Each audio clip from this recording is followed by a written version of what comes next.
prepper. Do do do do do do do. Vegan prepper.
hopefully you enjoyed that as much as I have. Actually, just in the editing process, I feel so relaxed right now, and hopefully you feel the same way. I didn't want to ruin that relaxing experience with a whole bunch of text to take you out of it, so I decided to go ahead and come on at the end to sort of discuss equipment and logistics and answer any questions that you might have. So for my equipment, essentially I was using my Firebox G2 5-inch stainless steel stove.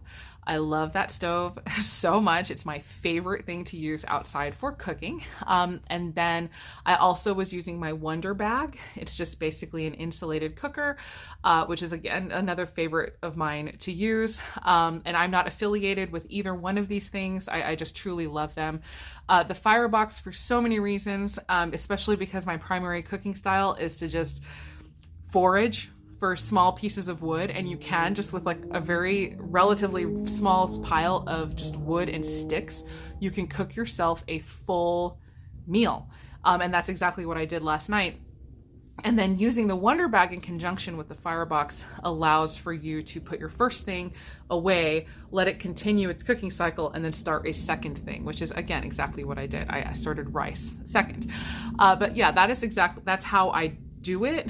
There's many other ways of using the Firebox. You can set it up like a Swedish fire torch and make your flame go longer so that you're not having to constantly feed it. So when you're using it the way that I use it, with just little pieces of wood and sticks, you are pretty much having to constantly feed it, or else the flame will go out pretty quickly. But as long as you know that, it's not a big deal. But actually I ended up using that to my advantage. And I'll talk about that in just a second. But yes, for the red lentil curry, I started off cooking everything over a flame because I want it to come to a boil quickly. And then I let it boil for a few minutes and put it into the Wonderbag. I did put the recipe up. I adopted it even a little bit from my own recipe. I didn't do any of the finishing instructions because when you're using the Firebox and the Wonderbag, or the Firebox and whatever thermal cooker you want, you're essentially turning your recipe, usually from a stovetop recipe, into a crock pot recipe.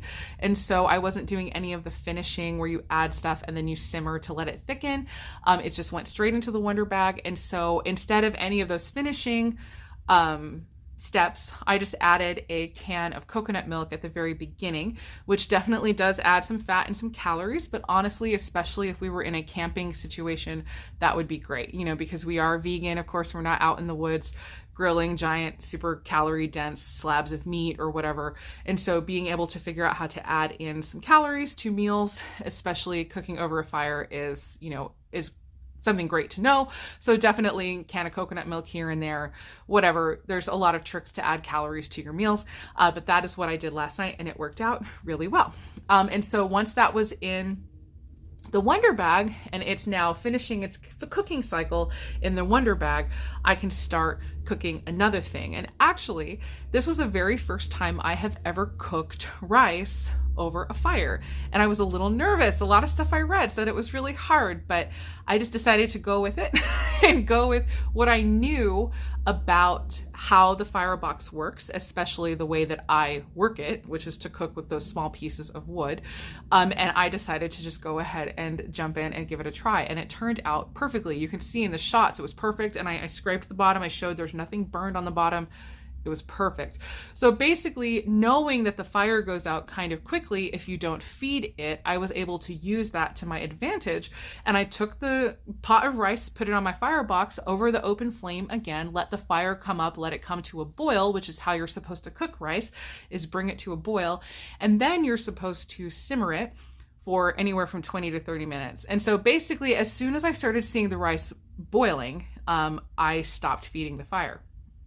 And sure enough, within only a minute or two, the flames went away and I just had a nice little bed of coals, which simmered my rice perfectly and didn't burn anything for 20 or 30 minutes.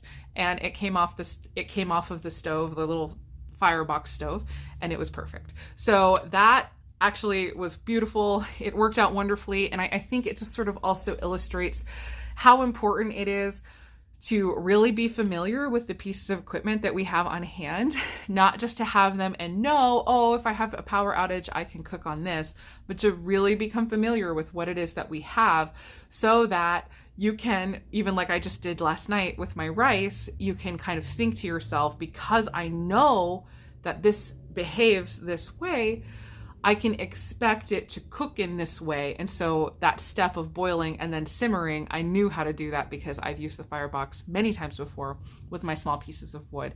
And anyway, that's just sort of the way that it worked out, and it was perfect. And it was absolutely delicious. It was so good. And also relaxing and satisfying, even just cooking it the way that I cooked it.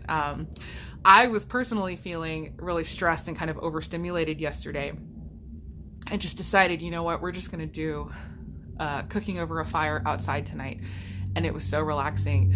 I wish that we could have more of the sounds, but I live relatively close to a road and there are really loud traffic sounds. I think there are even in this segment that I'm filming right now. And planes flying overhead and stuff. And even though some of it is relaxing, I think some of it kind of gets taken away from that.